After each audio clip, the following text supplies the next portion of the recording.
The value of art. Something that a lot of people seem to have very mixed opinions about. Should art be valued highly, or should it be a very easy to come by thing everybody is entitled to? Should you just walk across a bunch of Mona Lisas stacked up in an alley somewhere? Or should you have to spend quite a bit of money to get this illustrious, legendary painting?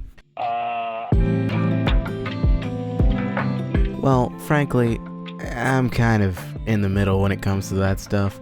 It really depends on the value that the person place into that art. For me, for example, I have a couple of prints from some artists that I really like and think do some good stuff. I was willing to pay $60 for 2 prints and put them in my room physically, rather than just admire the artwork from the internet. I wanted to put it in a space that I constantly go by that doesn't have anything to do with being connected to the internet. I physically own copies of this artwork, and that's something that I'm not too keen on. I don't buy too many prints. I don't really do the whole canvas thing. I don't have a lot of space to keep this stuff, but I like these artists, so I thought, why not support them, especially when seeing something like this. Now, if you look on your screen, you will see a screenshot from Twitter that started a big debate. I actually created a video not too long ago, or at least recorded the audio for it and planned on editing it, but it was really long, and I'll probably end up uploading it as a sort of solo podcast in the future on my exact thoughts. I will include the recording date, so people aren't confused, because this will most likely be out before that. But anyway, if you see the screen right now, or if you don't, currently on screen there should be something, and I'm sorry that it's kind of vague as to what I might be talking about, but there should be something on screen from an artist, a furry artist, explaining their commission prices. Now, before we jump into anything, I'm just going to quickly get my opinion on this out of the way. If you are looking at the screen, you're probably thinking, is this a joke? Are you showing me a joke, Kjackice?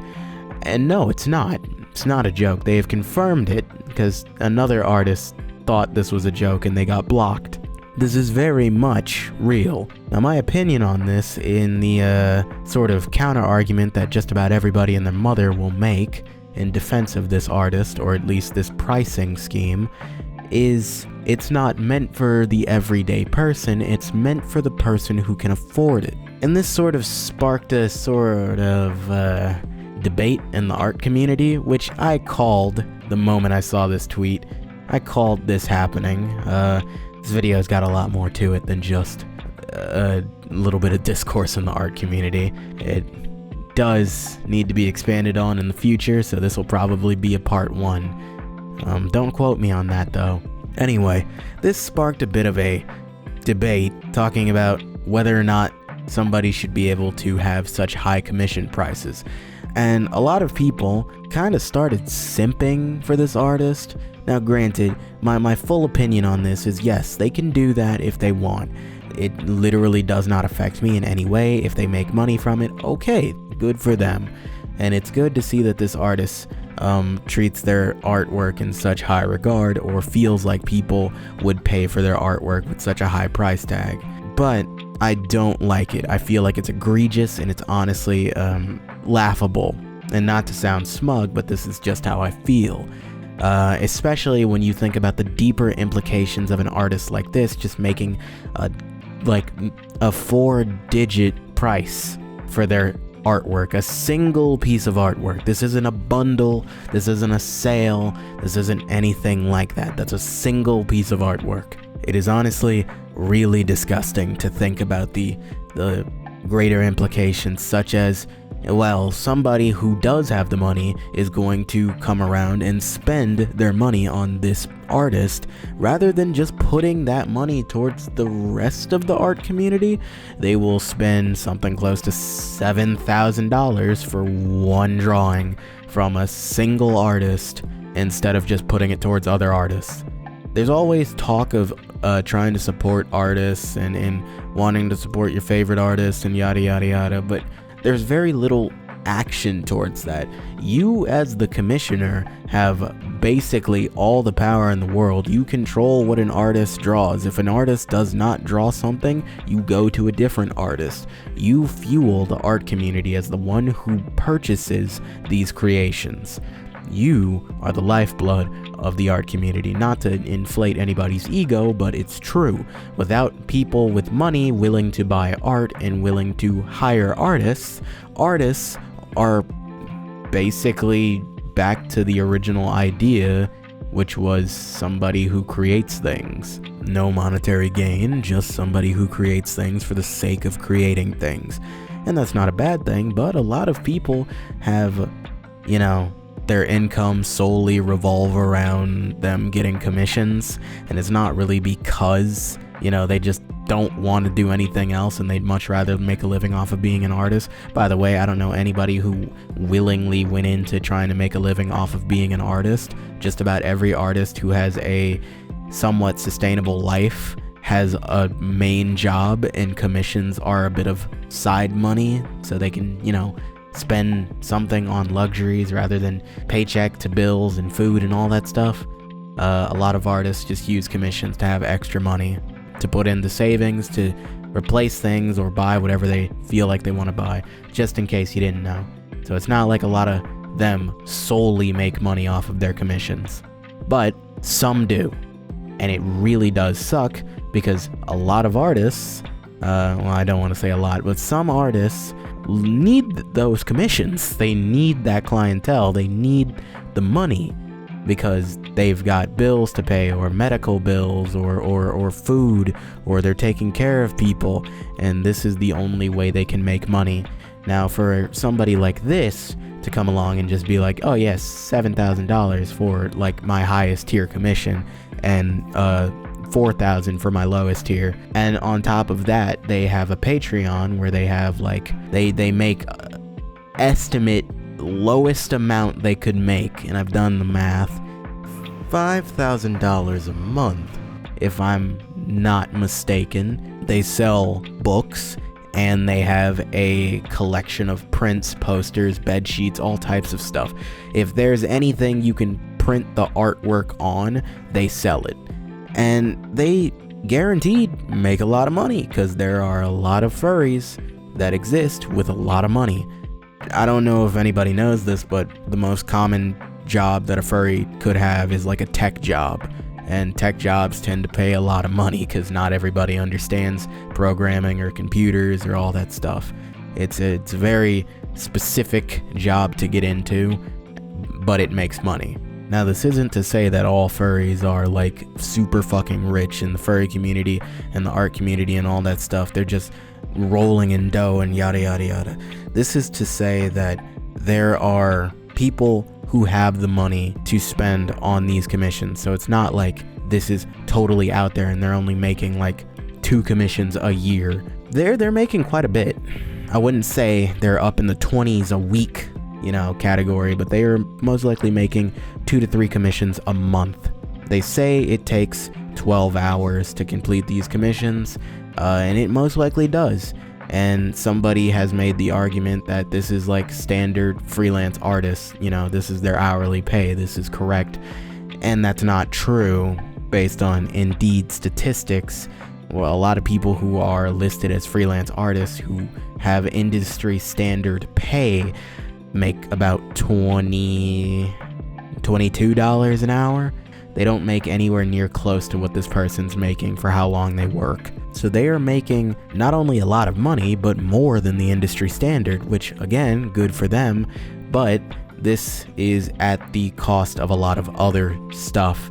Not only is this just like really fucking amazingly weird, but again, this affects other artists. It always has a butterfly effect. Almost every decision in the art community has a butterfly effect. Like the time somebody decided to draw Penny Parker from Into the Spider-Verse in a really lewd way, that had a ripple in the art community making people question whether or not fictional age matters when you're drawing a character, yada yada yada. There was some other stuff that happened not too long ago, but there's always a ripple. The art community is a lot more compact than people believe it is. So when one artist fucks up or does something really weird that enters the spotlight, a lot of other artists end up suffering or benefiting from it. Like I said earlier, there were a lot of people simping for this artist.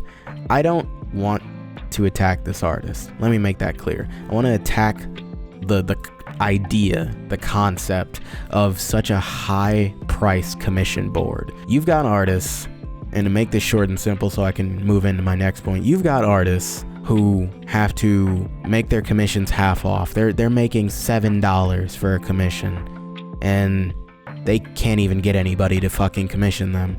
There was literally someone in the replies of this tweet that said, oh yeah, you can get commissions from me for way less, and somebody told them not to do that. I don't understand why you would say that.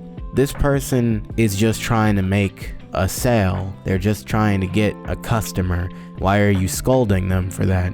A lot of the arguments are literally, oh, the $3,000 commission isn't meant for everyone. And then somebody replies, oh, well, you know, if you don't have that kind of money, you can commission me. And then somebody scolds them, where it's like, okay, so there very much is a mentality where it's like, this person's allowed to do this, but also don't steal their clientele.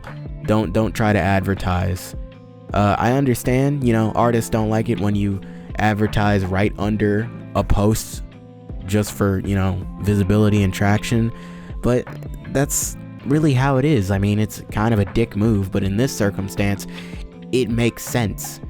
The artist, the main artist this is all about, has commission prices that are way out of a lot of people's league.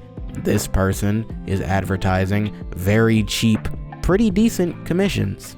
I have been in the unfortunate circumstance of having to cut my prices to a point where I'm basically not making any money, and the only time I ever make money is when somebody tips me.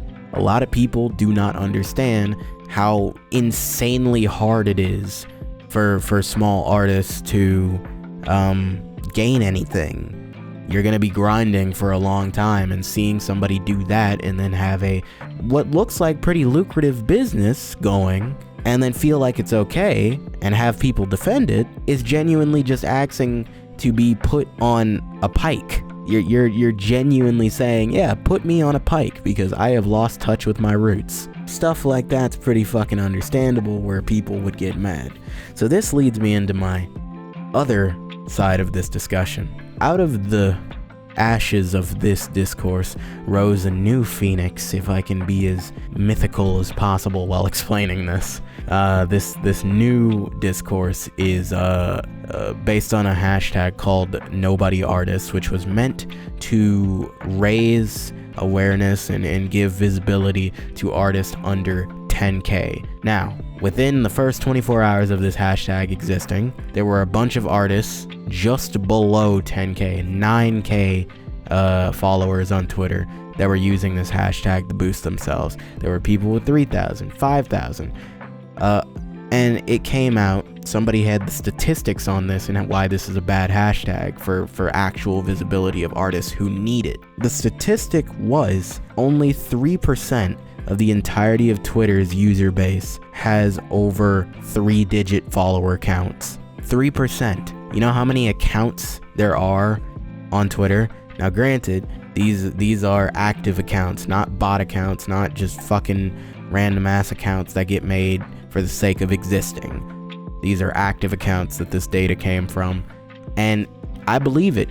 There's a lot of people on Twitter. There's a lot of people in the world. I would imagine that most of those people are just normal people who don't use Twitter too much, and there are people who actively use Twitter and try to gain a following on it and all that stuff. But being under 3-digit followers is pretty fucking wild. I have at least like 200 followers on Twitter. I think at least 100 or 200. So I understand this. It took me 8 years to get just 200. I don't even think I'm at 200. some artists end up hitting the lottery. I know of an artist that I followed, and they followed me for a while, and they created a really popular piece of art that was fan art, and then they shot up to 10K within like a week, and then they stopped following me. I know of other artists who have essentially only done fan art for popular streamers and all this other stuff, and YouTubers, and they got exposure from fan art and getting retweeted by people with audiences, eventually creating their own audience once they were in the spotlight. Now this brings up the sort of don't accept exposure unless thing that artists will say and try to give advice on. And it's really weird because this whole discourse essentially just stems from, I was a small artist at one point, here's what I did to get popular, when in reality, none of that matters. The only things you can really control are what time you post artwork, whether or not you have something that fits in a current trend, are you pandering, did you make a meme? These questions are the only thing that determine whether or not your art is guaranteed to be successful. It does not matter the skill level of your art. It doesn't matter at all. There was an artist who was recently just outed to be like kind of low-key sus and or fully racist, called Sakimi-chan or Sakimi-chan or whatever the fuck their name is. I think their art's generic and boring, but they got outed, and a lot of people, as soon as they got outed, realized like, yeah, their art is generic and boring. And it's like, really? You're just now realizing this? It's like, I mean, their artwork is fundamentally good. It's generic and boring though. And if you like fundamentally good artwork, that's fine. But Jesus Christ, they drew the same thing over and over and over again. There's another artist, which I like actually, called Kjackice Robots. There is a guaranteed chance that if you follow anybody on Twitter with an anime avatar or who plays video games or just anything that's beyond just, local Twitter, which is another word for like normie Twitter, you have seen Kjackice Robots pop up on your timeline. Even if it wasn't retweeted, it was probably liked. Kjackice Robots enters everybody's timeline just because people will fucking massively like the content, and Twitter has a system that makes it so massively liked content across your followers ends up on your timeline for you to see. Now, you would probably think, oh, that's really good for artists because a lot of art only gets liked and never gets retweeted, despite artists literally saying, yeah, this helps me, please do it. Yeah, it doesn't. It really doesn't, because you have to meet a specific threshold to enter the algorithm. So you'll see a lot of people who have essentially hit the art jackpot when it comes to having a consumer base or, following. There is very little you can control when it comes to your growth and popularity on the internet. This is straight up like statistics. You can game the system, but you are not going to be making anything that makes you happy or makes you feel fulfilled. You can grind it out if you do a mix, and that's what most advice is gonna be. Do a mix of what's popular and what you like, and that's how you get popular. That's how you get a following. And I have yet to see any really big artists give that advice. They're all essentially giving the same amount of advice, the same style of advice of just grind it out, keep being you. And it's not what they did. That is not at all what they did in all reality. I don't want to sound entitled or what's the word? I don't want to sound presumptuous, but there are a lot of artists who have gotten to where they are on Twitter just by getting lucky. And if that same artist who got lucky comes out and says, well, I grinded to get here, and you can check their Twitter follower count history, and there was just a spike one day, they did not grind to get there. They got lucky and have stayed there since. Because once you have a shit ton of followers, it does not matter anymore. You're constantly going to be in the visibility of someone. You're going to have steady growth once you have a lot of followers. This is why small YouTube channels barely grow. I've essentially, the reason I make videos like this is because they consistently get views versus stuff that I have made before, stuff that I'm way more proud of. But this is the content that gets views. I understand how to game the system. For those of you watching, I appreciate you clicking this video and listening to me talk for however long. It really does help, because you clicking this video and listening for however long, even if it's drama or just me rambling, it's good, because eventually one day I'll reach a point where I can make whatever the fuck I want and people will just watch it. But for now, I have to make stuff I'm not that interested in making, which is a lot of the reason you've seen a gap in my content. The idea of wanting success and wanting to do what you want to do is essentially shooting a fucking arrow through a piece of cardboard in the middle of the night, and you've got a blindfold on, and you still have to land a bullseye somehow through that piece of cardboard. Basically, to summarize this, because this video is running a little long, this art discourse is pretty warranted, and it doesn't make sense to allow people to have such egregiously bad commission prices. Even if it's not meant for the everyday person, there's a problem there. People complain about the price of the iPhone, but buy it every time there's a new iPhone. People complain about the price of the Cintiq, but buy it every time there's a new Cintiq. There are no alternatives that people are willing to allow to be competition. You control what something is valued as. You control the price point of something with your money. If something is not selling, people try to get rid of it as fast as possible. Sales, free copies, whatever the fuck. Look at video games for an example. You know how many video games came out and flopped, and they basically had to give away free copies of whatever game it was that did bad to get rid of it? And then there are games that come out that do so good that they have to raise the price so less people can buy it, so they can, catch up with the demand. It almost always comes down to you. So if you allow something like this to happen, then you essentially agree with never being able to afford things. Just because I can't afford it, it's not meant for me. Everything can raise and lower in price very, very randomly, or so it seems randomly, but it's almost always because it is either highly sought after or extremely common. Value is whatever you place on it, unless it's like straight up a fucking mineral that we need to survive, or food that we need to survive, or other stuff. Basically, when it comes to art, its value is whatever the fuck you want it to be.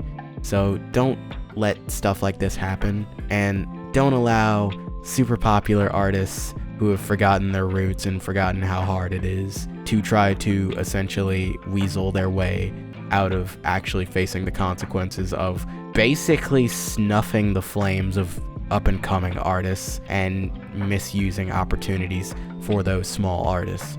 But other than that, that's all I have to say about all this art discourse, especially as an artist. Little story though before I go.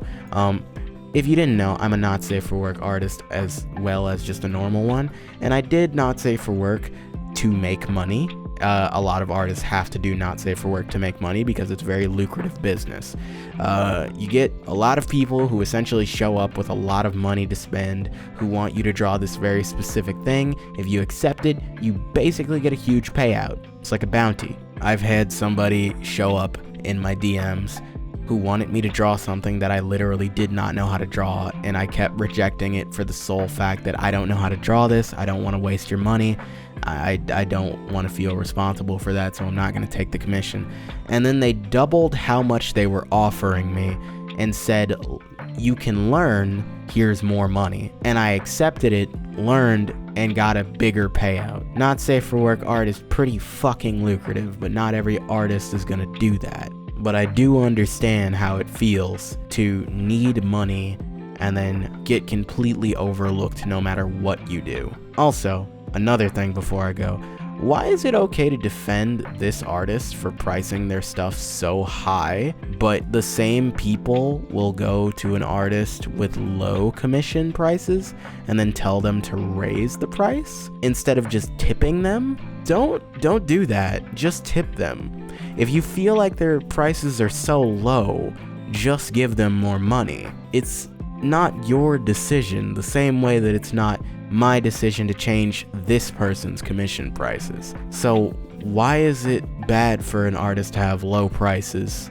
and it's good for an artist to have extremely high prices? You can give me what you think the answer is, or your answer, I should say more clearly, in the comments down below. Also, tell me how you feel about this video and what your opinion is on the entirety of this art discourse in general. Hopefully I explained it well enough. If I didn't, hit the dislike button. Tell me how you feel about these videos by using the like and dislike. I need the feedback and I appreciate it the same way I appreciate your views. Also, if you want to go the extra mile, you can hit subscribe and tap the bell notification so you get notified when I upload. I have a very sporadic schedule, as you can see. I don't mean to do it, but I do it. But yeah, very sporadic upload schedule. I really appreciate it, and I love the support that you guys give me. Thanks for watching, and until next time, remember to stay cool.